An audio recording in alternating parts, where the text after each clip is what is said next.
What happens when a gate agent, full of petty power, racially profiles two teenagers and denies them their rightful seats?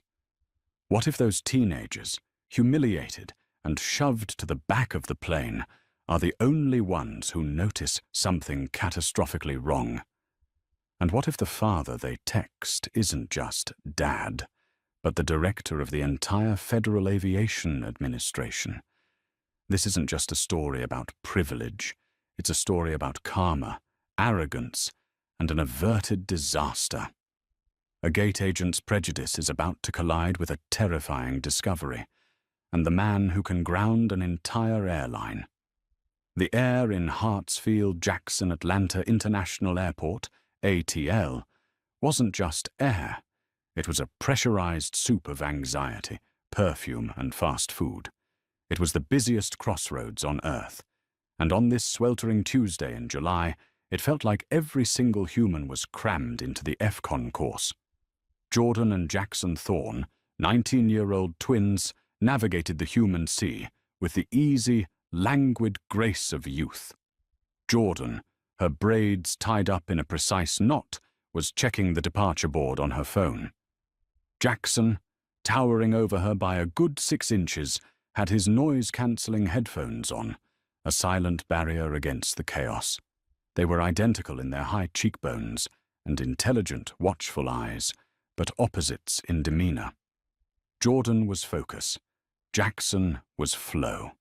They were flying to London Heathrow for a prestigious summer law internship, a stepping stone on the path their father had helped pave. They were flying Global Air Flight 22. Their father, Marcus Thorne, travelled so often for his job that his global reach status was stratospheric. He'd used his miles to book them 2 confirmed seats in Global First, the airline's flagship business class. It was a treat, a congratulations for their internships. They arrived at gate F10. The boarding area was a disaster zone. The flight was overbooked, and the digital screen was flashing Sea Agent for nearly everyone. Behind the counter, presiding over this small, fluorescent-lit kingdom, was Brenda Sullivan. Brenda was a woman who seemed permanently braced for impact. Her blonde hair was sprayed into a rigid helmet, and her Global Air uniform jacket looked 2 sizes too tight, the buttons straining. She was a 15-year veteran of the gate, which meant she had seen everything and was impressed by nothing. Today, her flight was oversold, a maintenance delay had just cleared, and her patience had evaporated 3 hours ago. She was currently dealing with an elderly couple, shouting at them with exaggerated, slow-mouth patience. "I can't change the seat. The computer says no." Jordan and Jackson waited politely in the Global First priority lane. When the couple finally shuffled away, defeated, Jordan stepped forward, smiling. "Hi, good afternoon. Jordan and Jackson Thorne, checking in for GA22. Brenda's eyes flicked up. She scanned them. Designer sneakers, well-fitted casual wear. Young, black. Her eyes, which had been merely stressed, hardened with a familiar, acidic judgment. She instantly categorized them. Privilege without merit. Probably buddy pass riders, flying for free on some employee's benefits, trying to scam an upgrade. "Passports," she snapped, not returning the smile. Jordan handed them over. Brenda typed with punishing force. Tap, tap, tap, clack. "Yeah, I see your tickets," Brenda said, her voice loud enough for the people behind them to hear. "You're in 34E and 34F. Jordan's smile faltered. "I'm sorry, there must be a mistake. We're confirmed in 4A and 4B. I have the email confirmation right here." She held up her phone. Brenda didn't even look at it. "There's no mistake. The system had to reprocess the upgrades due to an aircraft swap. We had to accommodate our full-fare revenue passengers. You've been reassigned. 34E and 34F, middle and aisle, in the last row of the main economy cabin. But we are confirmed," Jackson said, pulling his headphones down. His voice was deep and calm. My father paid for these upgrades. They aren't requests. They're confirmed seats. Sir, Brenda said, her voice dripping with condescension. Everyone's a confirmed millionaire until the computer says otherwise. We have a full flight, and our actual first-class passengers take priority. She began printing out new boarding passes. You're lucky to get on at all. Who are these actual passengers? Jordan asked, her sense of justice kicking in. We've had these seats for 2 months. Just then, a white couple in their late 40s, dressed in wrinkled linen, rushed up to the counter, breathless. Oh, thank goodness. Hi, Brenda. We're the Millers. My husband's status. We were on the wait list. Brenda's entire demeanor transformed. A brilliant, toothy smile bloomed on her face. Mr. and Mrs. Miller. Of course, I've been waiting for you. I managed to work some magic. She typed for a moment. And there we go. I got you 4A and 4B. You're all set. Have a wonderful flight to London. She handed the Millers the exact boarding passes that should have belonged to the twins. Jordan and Jackson stared, speechless. The racism wasn't a microaggression. It was a cannonball. Brenda had given their paid, confirmed seats away to a white couple on a wait list, purely based on her own prejudice. Wait, Jackson said, his calm voice now edged with steel. You just gave our seats away, right in front of us. Brenda turned back to him, her smile vanishing. She shoved the new boarding passes for 34E and 34F toward them. This conversation is over. You're holding up the line. Take these seats or be removed from the flight for non-compliance. Your choice. This is unacceptable, Jordan said, her voice rising slightly. I need to speak to your supervisor. Brenda tapped her own name badge. I am the supervisor, and I'm telling you to board the aircraft. Now. Defeated, humiliated, and seething, the twins took the passes. There was nothing else to do. They couldn't start a fight that would get them arrested. As they walked down the jet bridge, Jackson looked back. Brenda Sullivan was laughing with the Millers, pointing them toward the priority lane. I'm reporting her, Jordan, Jackson muttered. I'm reporting her to Dad, and he's going to get her fired. Later, Jordan said, trying to control her anger. Let's just get to London. We'll deal with it later. But later was about to arrive far sooner and far more dramatically than either of them could have ever imagined. The walk down the jet bridge felt like a mile-long parade of shame. The Group 1 passengers, sipping champagne in their lay-flat pods in Global First, glanced up as the twins shuffled past, dragging their carry-ons toward the economy cabin. The Millers were already settling into 4A and 4B, clinking glasses. As they passed the galley by the L2 door, the second door on the left, Jordan paused. Do you smell that? She whispered. Jackson, who had put his headphones back on, pulled them off. Smell what? That smell. Like ozone? Like a hot wire. Jackson sniffed the air. He caught it. A faint, acrid, chemical smell. It was sharp, like burning plastic or an overheating electrical component. It was definitively not jet fuel.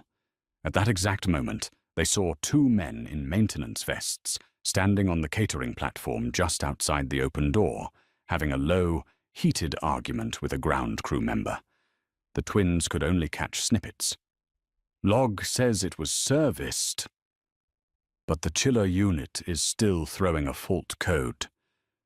Just reset it. We don't have time to ground this thing for a Cinnabon cooler. Captain wants an on-time pushback. Sign the book.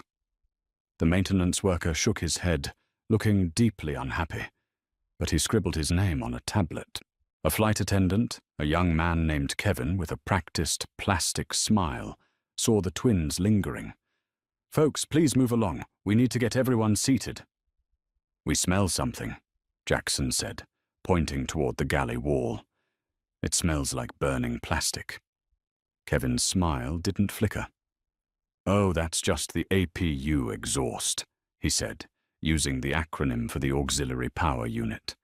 "It sometimes blows back onto the jet bridge, or it's the brakes. It's totally normal. Please find your seats." He physically gestured them down the aisle. "It doesn't smell like exhaust," Jordan insisted, but they were being pushed along by the tide of passengers behind them. They finally reached their seats, 34E and 34F. It was as bad as they'd feared. The last row, non-reclining, squashed between a crying baby and the hydraulic roar of the lavatories. They crammed their bags into the overhead bin and folded their long legs into the cramped space. The plane finished boarding. The doors were closed. The captain, a man with a folksy, reassuring voice named Captain Davies, came on the PA. "Well, good evening, folks. This is Captain Davies. Welcome aboard Global Air 22 with non-stop service to London. We're all buttoned up, and we're just waiting on the ground crew to pull the bridge. Should be in the air in about 10 minutes. But the smell was still there. If anything, trapped inside the sealed aluminum tube, it was getting stronger. Jordan felt a prickle of genuine fear. This wasn't humiliation anymore. This was wrong. She pulled out her phone, noticing she still had 1 bar of 5G. She didn't text her dad about Brenda. She didn't text him about the seats. "Dad, are you busy?" Her father, Marcus Thorne, was at home in his study in Alexandria, Virginia. As the director of the FAA, busy was his default state. He was reviewing a preliminary report on drone airspace incursions. His phone buzzed. He smiled, seeing Jordan's name. "Never too busy for you. What's up? You should be boarding. We're on the plane." "Dad, something feels off. They gave our seats away, which is a whole other story, but the plane smells. It smells like burning wires." "We told a flight attendant, and he blew us off." Marcus Thorne's blood turned to ice. In his 30-year career, first as an NTSB investigator and now as the head of the FAA, he knew the language of disaster. Burning wires was not a phrase to be taken lightly. It was the prelude to catastrophe. It was ValueJet 592. It was Swissair 111. His fingers flew across the keyboard. "Where are you sitting? Where is the smell?" "Back of the plane. Row 34. But we smelled it strongest up front, near the second door, by the galley. We also saw maintenance guys arguing about a chiller unit and a fault code. This was the detail that sealed it. It wasn't a passenger's vague nervousness. It was a specific, actionable, corroborated report. "Jordan, listen to me. This is not a request. Call me, now." She hit the call button. He picked up on the first ring. "Jordan, talk to me," Marcus said, his voice dropping into the calm, authoritative baritone he used with air traffic controllers and congressional committees. "Tell me exactly what you saw, exactly what you smell." "It's acrid, Dad," Jordan said, her voice low, "like an ozone, electrical smell. Jackson saw them arguing about a fault code. The flight attendant said it was the APU." "It's not the APU," Marcus said, his mind already leaping ahead. "The galley. A chiller unit. A fault code. A reported smell. That was a classic electrical short, likely in the galley power converter. If it was smoldering, it was hidden behind a panel right below the main avionics bay. A fire there, over the middle of the Atlantic, was unthinkable." "Dad, what do we do?" Jordan's voice was trembling now. "You're going to do nothing," Marcus said. "You're going to sit there. I'm handling it. I love you." He hung up. Jackson looked at his sister. "What did he say?" He said, "He's handling it." Marcus Thorne didn't call Global Air's customer service. He didn't call the Atlanta station manager. He had a dedicated, secure line on his desk for one purpose: emergencies. He picked it up. It connected directly to the FAA's National Command Center in Warrenton, Virginia, who in turn patched him through to the Regional Operations Center, ROC, for Atlanta. "This is Director Thorne," he said, skipping all pleasantries. "I am issuing a director's ground stop on Global Air Flight 22, departing Atlanta for London Heathrow, Gate F10, effective immediately." The operations manager on the other end, a man named Rick, nearly dropped his coffee. A director's ground stop? That was a break glass in case of war maneuver. It hadn't been used since 9/11 for a single flight. Yes, sir. Director. May I have the reason for the stop? Weather? Security? Safety, Marcus said, his voice cold as the grave. I have a credible, first-hand report of a suspected onboard electrical fire, AFF, aircraft fire and fume. The crew has been notified by passengers and has, I'm told, dismissed the concern. I want that aircraft immobilized. I want ARFF, Airport Rescue and Firefighting, on site, and I want a full access inspection of the L2 galley and forward avionics bay. Nobody goes anywhere until my people clear that plane. Am I understood? Yes, Director. Transmitting the order to ATL Tower and Global Air Operations now. Marcus hung up. He leaned back in his chair, his heart hammering. He had just thrown a 10-pound boulder into the pond of global aviation. If he was wrong, if it was just a new plane smell, the political and media fallout would be catastrophic. He'd be accused of gross overreach, of abusing his power. But if I'm right, he thought, he trusted his kids. They weren't prone to hysteria. Back on Flight 22, the cabin lights dimmed, and the fasten seatbelt sign chimed. Captain Davies's voice came on again. Well, folks, a little update from the flight deck. It seems the, tower has asked us to hold at the gate for just a moment. Some ground traffic they need to clear. Shouldn't be more than a few minutes. We apologize for the short delay. In the back row, Jordan and Jackson looked at each other. Ground traffic? Jackson whispered. I don't think so, Jordan replied, her eyes fixed on the window. At gate F10, Brenda Sullivan was inputting the final departure codes, triumphant. She had gotten the flight out, despite the delays, despite the annoying kids. Her on-time performance metrics would be safe. Then her desk phone rang, a shrill, angry sound. She snatched it up. Global Air Gate F10, this is Brenda. It was an apoplectic Global Air Operations Manager, Don McCall. Brenda, what in the nine hells is going on at your gate? Brenda was taken aback. What are you talking about, Don? The flight's closed. We're pushing back. The hell you are, Don shouted. The FAA, not Atlanta, not regional, I mean Washington, just issued a director-level ground stop on GA-22. They're citing a potential onboard fire that the crew ignored. I have airport fire trucks rolling to your gate right now. What did you do? Brenda's blood ran cold. A fire? That's impossible. No one reported a fire. The captain didn't say anything. The crew didn't say anything. It's a mistake. It's not a mistake, Don yelled. I'm looking at the order. It's grounded. Start the deplaning process. The FAA inspectors are on their way. Brenda slammed the phone down, her face ashen. A fire. Ignored. She looked at Kevin, the flight attendant, who was at the galley by the L1 door, prepping drink carts. He hadn't said a word to her. Suddenly, her eyes darted to the call log. She remembered the two kids, the ones she'd bumped. They smell something. It smells like burning plastic. Oh no, she whispered. No, they wouldn't. They couldn't. She was convinced. This was revenge. Those spoiled, entitled kids had made a false report because they didn't get their seats.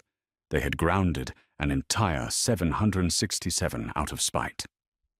They're going to jail, she seethed, grabbing the jet bridge PA. Attention in the cabin. this is the gate agent. We have a mandatory ground hold. Everyone must deplane. Take all your personal belongings and deplane immediately." The cabin, which had been settling into a pre-transatlantic slumber, erupted in groans and confusion. Through the windows, passengers could now see them. Not one, but 3 massive lime-green airport fire trucks, their lights flashing, pulling up and surrounding the aircraft. This was not ground traffic. This was an emergency. The deplaning process was pure chaos. Passengers were angry, confused, and scared. The sight of fire trucks tends to erode confidence. Brenda Sullivan stood at the top of the jet bridge, her face a mask of thunderous rage. She was directing traffic, but her eyes were scanning every face, searching for the Thorne twins. As passengers filed off, the flight crew, including Captain Davies and First Officer Reynolds, came off first, looking baffled and furious. "What is this, Brenda?" Captain Davies demanded. "The tower told us we were grounded by the FAA.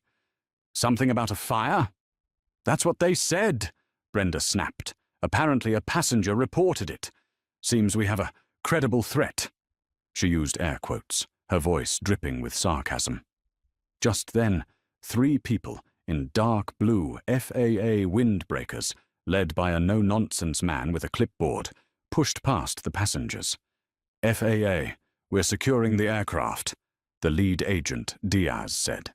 He and his team, along with the fire crew, boarded the empty plane. Brenda finally spotted them, Jordan and Jackson, emerging from the bottleneck. As they reached the gate, Brenda stepped directly in front of them, blocking their path. "You," she hissed, her voice low and venomous. "You two! You did this, didn't you?" Jordan and Jackson stopped, stunned by the confrontation. "Did what?" Jackson replied. "You called in a false report. You lied about a fire," Brenda accused, her finger jabbing at Jackson's chest. "All because you didn't get your pretty little first-class seats. Do you have any idea what you've done?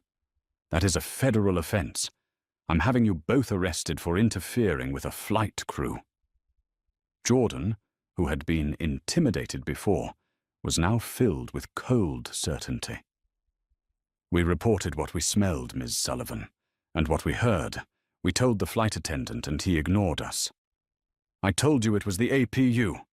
Kevin, the flight attendant, chimed in, having overheard. He was now trying to cover his own tracks. "You're just kids. You don't know what—" "Silence!" The voice that boomed from the jet bridge was not from the FAA. It was from one of the firefighters. He had a thermal imaging camera in his hand. "Diaz, get in here!" the firefighter yelled. "We've got a hot spot. Behind the L2 galley wall. It's hot." Agent Diaz ran back onto the plane. Brenda's face went from rage to pale, sickly confusion. A hot spot? A moment later, Diaz and the firefighter re-emerged. Diaz was holding a charred, melted piece of plastic and wiring. It was a power converter. "It's the galley chiller unit," Diaz announced to the stunned crew and the lingering passengers. "The insulation is completely melted. It was smoldering. The panel behind it is scorched." Captain Davies's face went white as a sheet. The chiller unit. My God, that's right below the forward avionics bay, the E&E compartment. Everyone there knew what that meant. The E&E's Electronics and Equipment Bay was the aircraft's brain. A fire there would be uncontrollable. It would take out flight controls, navigation, and communications. Over the middle of the Atlantic, it would have been a death sentence. The plane wouldn't have lasted 20 minutes. The captain staggered back, leaning against the wall. He looked at Jordan and Jackson. You two? You reported this?" "We tried to," Jordan said quietly. "We told the flight attendant." All eyes, the captain's, the other passengers, Agent Diaz's, swiveled to Kevin. Kevin began to sweat. I thought it was the APU," he stammered. Brenda said we had to get the doors closed. She said ignore it. What? Brenda shrieked. I said no such thing. You're lying. Ms. Sullivan, Agent Diaz said, his voice flat and official. You were the gate supervisor. You were notified of a potential fume event? No, not officially, Brenda stammered, backpedaling fast. He mentioned it. I thought he was handling it. I was boarding the plane. This is on him. This aircraft is grounded indefinitely, Diaz declared, ignoring her. GA-22 is cancelled. We are opening a full investigation on this aircraft and this station. He turned to his radio. Tell the ROC the ground stop is confirmed. We have an AFF event. The director was right. Brenda heard that. The director was right. It clicked. The name, the way the kids were dressed, the specific, professional-sounding report. Thorne, she whispered, looking at the twins with dawning horror. Your name is Thorne. Jackson just looked at her, his expression unreadable. Who is your father? She asked, her voice a desperate croak. Our father, Jordan said, her voice clear and carrying in the now silent terminal, is Marcus Thorne, director of the FAA. A collective gasp went up from the flight crew. Captain Davies looked like he was going to be sick. Brenda Sullivan physically collapsed. She didn't faint. She crumpled, her legs giving out, and she sat hard on the industrial carpet of Gate F-10. It wasn't revenge. It wasn't a prank. It was real. She had racially profiled, humiliated, and dismissed the children of the single most powerful man in aviation. And in doing so, she had ignored a warning that had saved the lives of all 240 people on that flight. Her career wasn't just over. It was annihilated. The immediate aftermath was a blur of official, terrifying efficiency. The plane was towed to a quarantine hangar. The passengers were rerouted, given hotel vouchers, and sworn at by a frantic Global Air corporate team. The flight crew was suspended, pending a full investigation. But for Brenda Sullivan, the karma was swift and surgical. Don McCall, the operations manager who had screamed at her on the phone, was at the gate in 5 minutes. He arrived alongside 2 airport police officers and the head of Global Air's Atlanta station, a man named Frank Lerner. Brenda was still sitting on the floor, hyperventilating. "Get her up," Lerner ordered. The officers helped Brenda to her feet. She was shaking, mumbling. I didn't know. You didn't know what, Sullivan?" Lerner barked. "That you shouldn't ignore a fire warning, or that you shouldn't bump the children of the FAA director. Which one are you apologizing for?" "It was Kevin," she tried, her voice cracking. "The flight attendant. He's the one who—" "Agent Diaz," Lerner called out.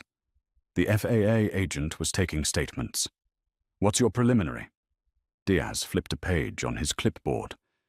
Preliminary finding is a failure to act on a passenger report. The flight attendant, Kevin, alleges he relayed the concern to the gate supervisor, Ms. Sullivan, who instructed him to ignore it and get the doors closed to maintain the on-time departure. "He's lying," Brenda screamed. "He's lying to save his job," Agent Diaz continued, his voice monotone. Furthermore, the passengers who made the report, Jordan and Jackson Thorne, state they were dismissed by the flight attendant. We will be pulling all security camera footage from the gate and jet bridge, as well as all audio logs from the cockpit. Lerner looked at Brenda. The security footage. That was the nail. It would show her fawning over the Millers. It would show her jabbing her finger at the twins. It would show, in cold, digital clarity, her every prejudiced action. "Brenda," Lerner said, his voice quiet, which was far scarier than his yelling. "Give me your badge." "What? Frank, no, please. I've been here 15 years. It was a mistake, an honest mistake." An honest mistake is forgetting to put a tag on a bag, Brenda, Lerner said. Ignoring a fume report that could have killed 240 people, that's not a mistake. That's a catastrophe. You did it to protect your on-time metric. You endangered this entire aircraft. He held out his hand. Your CIDE badge. Your Global Air ID. Now. Sobbing, Brenda unclipped the lanyard from her neck. The plastic ID, her key to the kingdom, her symbol of power, was handed over. You are suspended, effective immediately, pending termination. The officers will escort you out. You are not to set foot on airport property without a police escort. We're done. Frank, please, she begged. We're done, Brenda. As the officers led her away, past the staring, whispering passengers, she made one last, desperate attempt.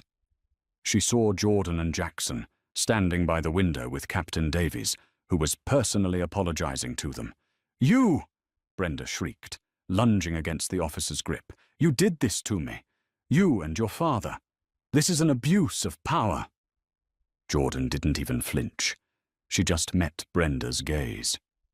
You were right about one thing, Miss Sullivan, Jordan said, her voice clear and strong. It is a federal crime to interfere with a flight crew. And it's a federal crime to falsify a safety log or ignore a credible safety threat. Brenda had no answer. She was dragged away, her cries echoing down the concourse. But the grounding had only just begun. This wasn't about one flight anymore.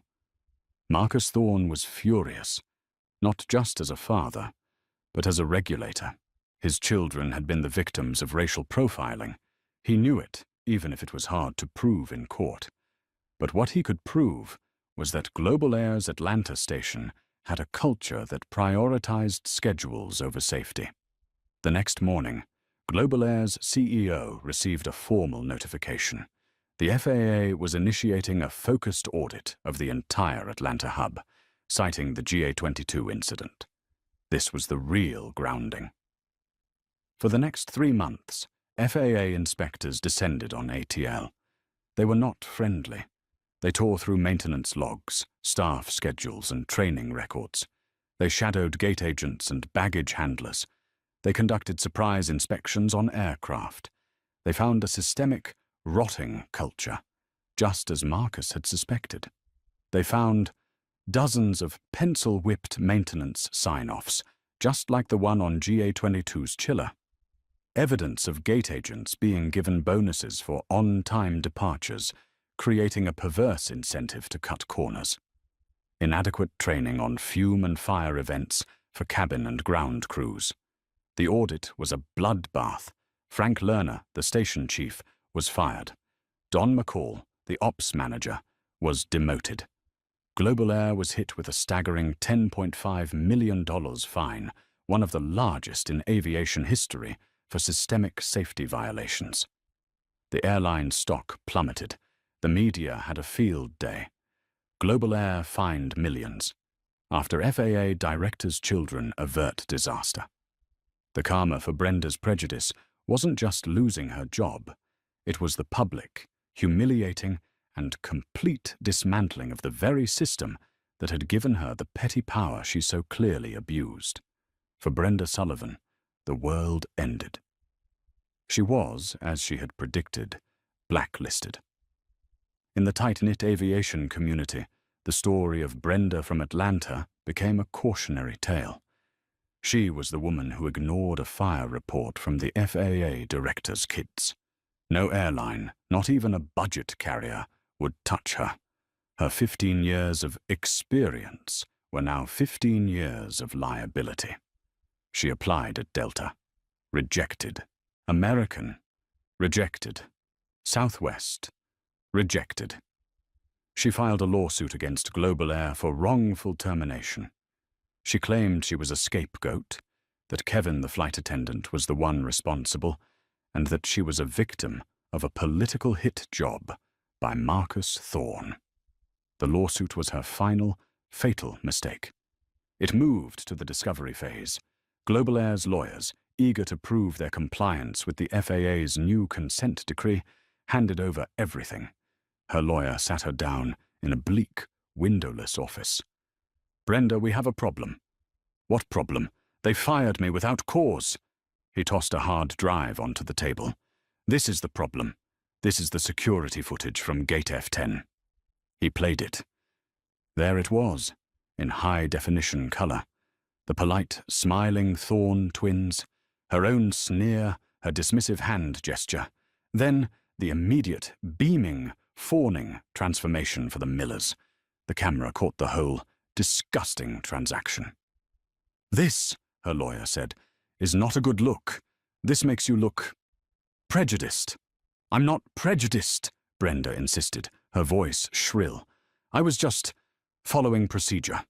They were on standby upgrades." "They weren't," the lawyer said flatly. "We got the ticketing records. Theirs were paid, confirmed J-class upgrades. The Millers were R-class, standby. You violated Global Air's own priority rules. You gave away their $3,000 seats based on... what, Brenda? A hunch?" Then he played the audio from the jet bridge microphone. It was faint, but you could hear it. Jackson's voice. "Smells like burning plastic." And Kevin's reply. "It's just the APU." Then the mic picked up Kevin talking to her at the gate podium. "Mom, the Pax in 34E said he smells wires." And her, clear as a bell. "We don't have time for this, Kevin. It's the brakes or something. Get the doors closed. I don't want to take a delay." Her lawyer stopped the video. The room was silent. "You lied, Brenda," he said. "You didn't just lie to your boss. You lied to the FAA. You lied in your deposition. You committed perjury." He stood up. "I'm dropping your case. Your lucky Global Air's attorneys aren't referring this to the U.S. Attorney's Office. Take whatever settlement they offer you, if they offer one." They didn't. Her case was dismissed with prejudice. The downward spiral was fast. Her savings ran out. Her Cobra insurance expired. She lost her condo in Buckhead. She had to sell her car. After 6 months of failed interviews, she finally found a job. It was the only place that would hire a middle-aged woman with no references, and a 15-year gap in her resume she couldn't explain. The pay was minimum wage. The uniform was a polyester polo shirt and a paper hat. She was working at the Cinnabon, in the F concourse, the very same concourse where she had once ruled. Every day she had to roll dough and frost buns, the sickly sweet smell of cinnamon clinging to her. And every day she had to watch the massive Global Air 767s push back from Gate F10, the gate right across from her stand, taking off for London, Paris, and Rome. She was trapped in her own personal hell, a ghost haunting the site of her greatest failure. The 6 months that followed the grounding of Global Air Flight 22 were not just a period of time, they were a crucible. For some, they were a period of painful, necessary rebirth. For others, they were a slow, agonizing slide into an abyss. The FAA's focused audit, personally overseen by Marcus Thorne, was as brutal and precise as a surgical strike. It was not punitive. It was, as he stated in his press briefing, a non-negotiable restoration of public trust. The findings were damning. The $10.5 million fine was just the headline. The real damage was in the consent decree, a legally binding document that gave the FAA direct oversight of Global Air's Atlanta hub for 2 years. The human cost for Global Air's management was total. Frank Lerner, the station chief, who had overseen the culture of schedules over safety, was fired. His photo was removed from the Employee of the Year wall, leaving a blank, rectangular patch of faded paint. Don McCall, the operations manager, whose voice had shattered Brenda's confidence, was demoted and exiled, given the choice between termination or managing the de-icing crews in Anchorage, Alaska. He took the job. Kevin, the flight attendant, was fired within a week. The jet bridge audio logs and his own contradictory statements to FAA investigators sealed his fate. Lying to a federal agent about a safety-critical event was a career-ending offense. He was last seen arguing with a customer at an off-site airport car rental counter, his Global Air wings, once a source of immense pride, now just a painful memory. Even Captain Davies, who had been cleared of any direct wrongdoing, was profoundly changed. He had been grounded for 3 months and subjected to rigorous retraining, with a special focus on crew resource management and passenger-initiated safety warnings. He returned to the flight deck, a humbled, quieter, and infinitely safer pilot. He personally penned a 3-page handwritten letter to the Thorne family, apologizing not just for the incident, but for the culture he had passively allowed to exist. "Your children," he wrote, "did the job that I, as captain, should have done. They listened, they questioned, and they acted. I am in their debt." For Brenda Sullivan, there was no retraining. There was no redemption.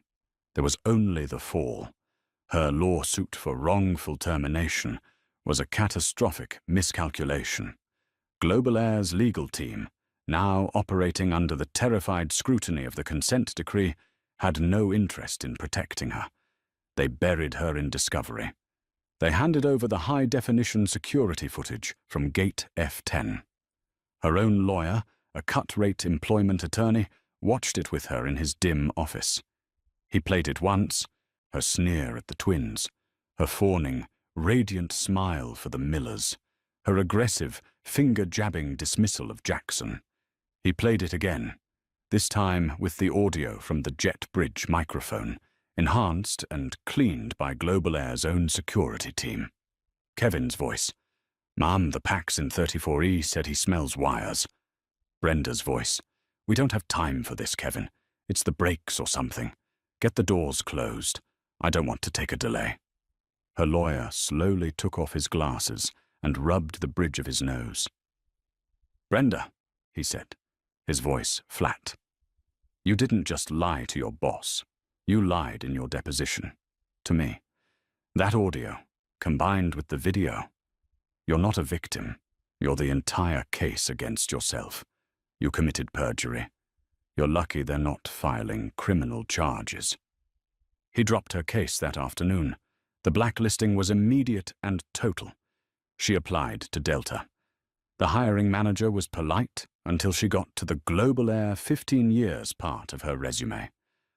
"Oh," the manager said, the name Brenda Sullivan clicking. "You're that Brenda from GA22. The interview was over in 90 seconds. We'll be in touch." They never were. She tried American.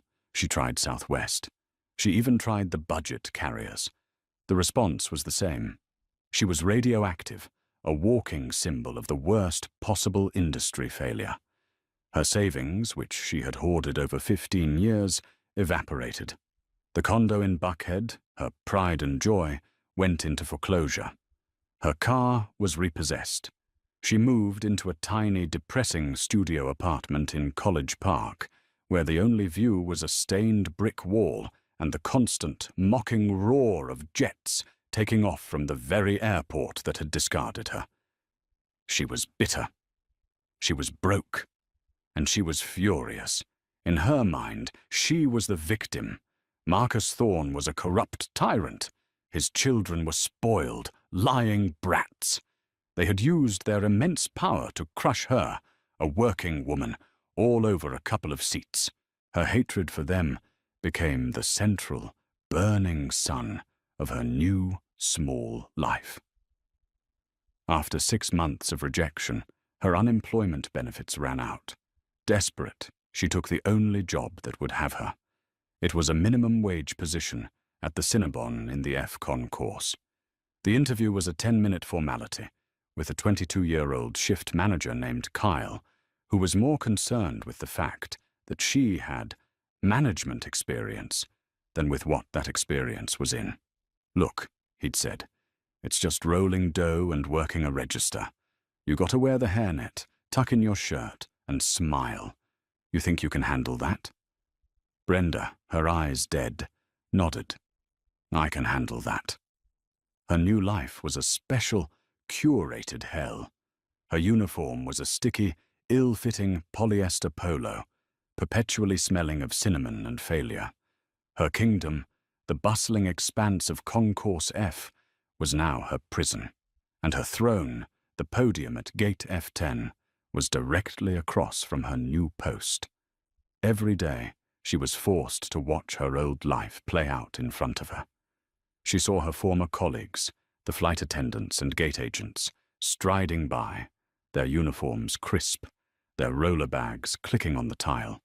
They would see her, their eyes would widen, and they would quickly look away, some with pity, most with undisguised contempt.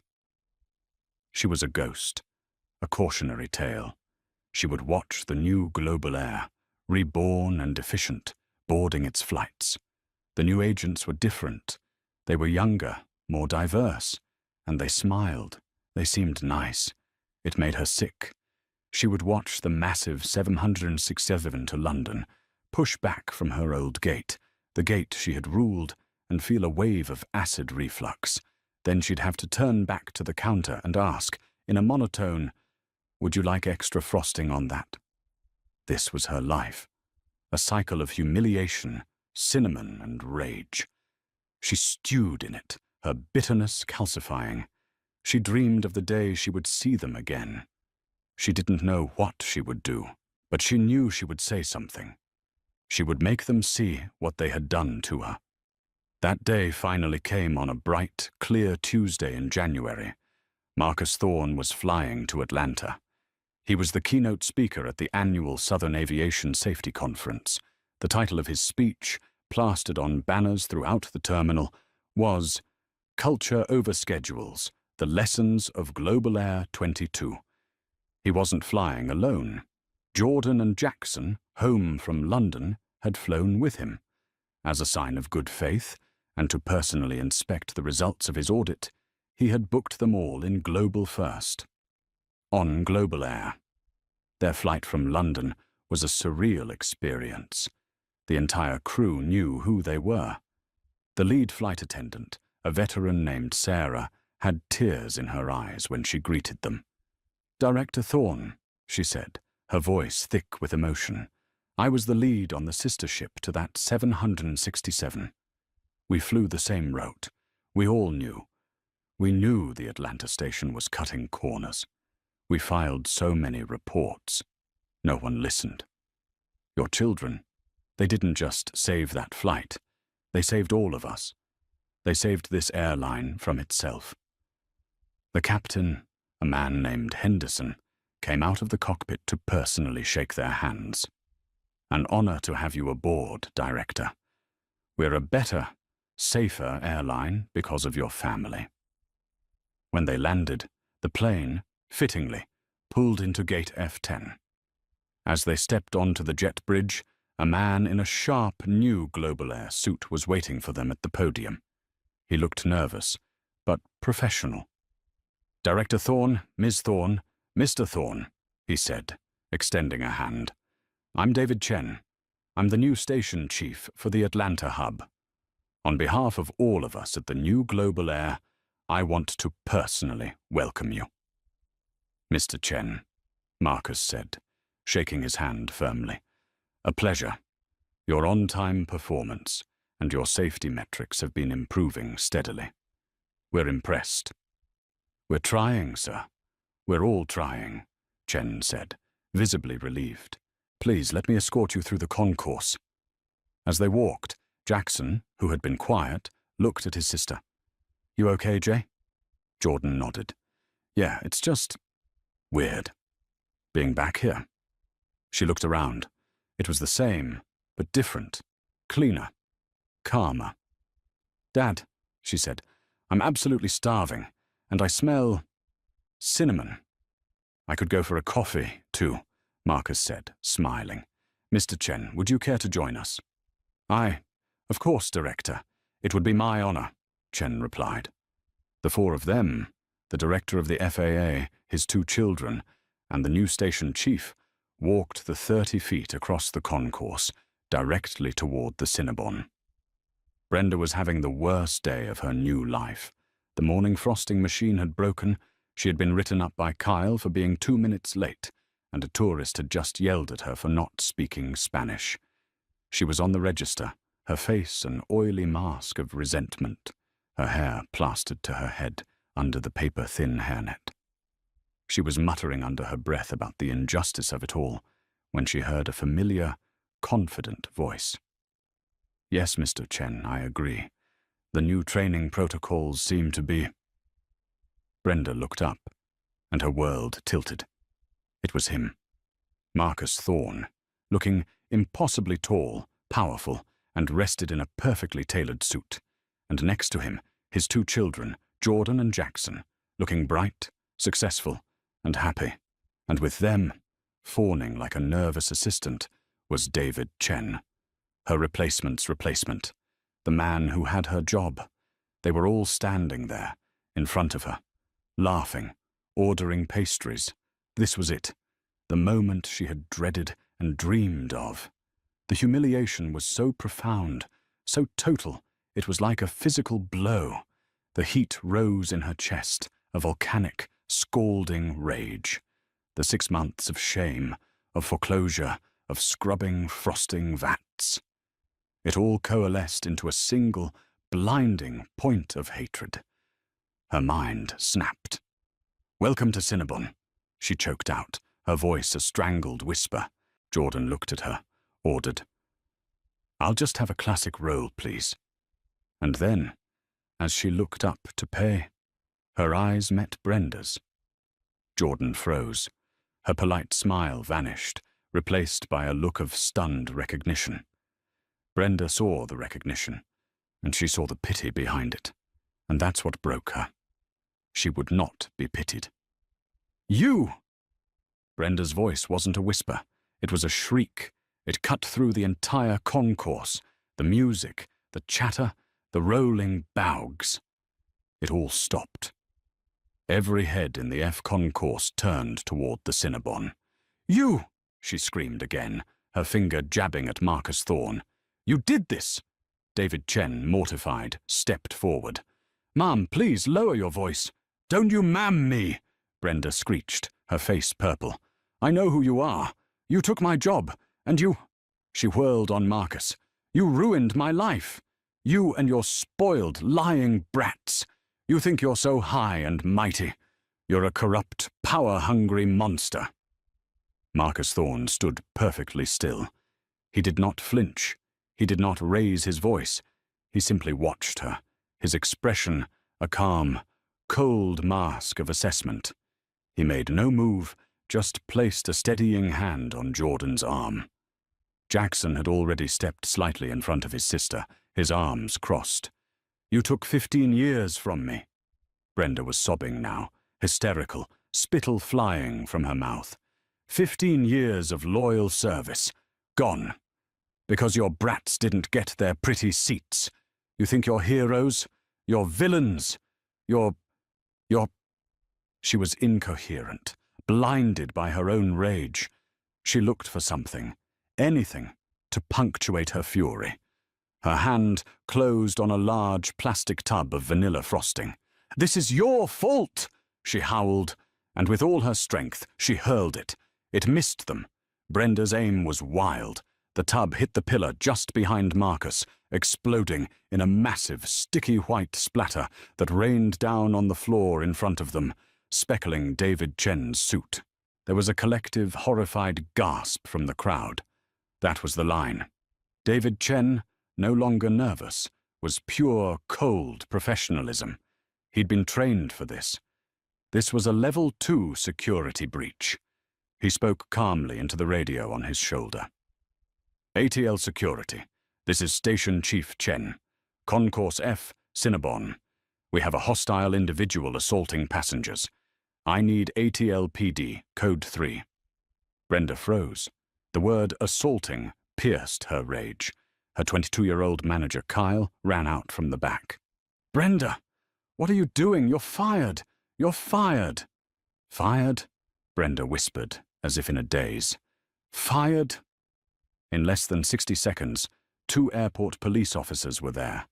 They saw the frosting, the hysterical woman in the hairnet, and the stunned crowd. "Ma'am, you need to come with us," one officer said, taking her arm. Brenda crumpled. The fight was gone, replaced by a horrifying, empty void. "No, please, he ruined my life. Please." She was a weeping, frosting-flecked mess. As they put her hands behind her back, and the cold click of the handcuffs echoed in the silent terminal, she looked up, one last time, at the Thorne family. They were not looking at her with anger, or with fear, or even with triumph. They were looking at her with nothing. A complete, profound absence of feeling. She had been dismissed. David Chen was apologizing profusely. "Director Thorne, I have no words. I am so profoundly sorry. This is not the global air standard, I assure you." Marcus Thorne raised a hand, cutting him off. His voice was calm and clear, easily heard by the people nearby. "Mr. Chen, you have absolutely nothing to apologize for," Marcus said. He gestured with his chin toward the pathetic, sobbing figure of Brenda Sullivan being led away. "You and your team," Marcus continued, "are the new standard. That," he said, "is the last toxic remnant of the old culture. The one that believed it was above the rules. The one that put ego before safety. It appears you've just taken out the last piece of trash." He turned to his children. "Come on, let's get that coffee somewhere else."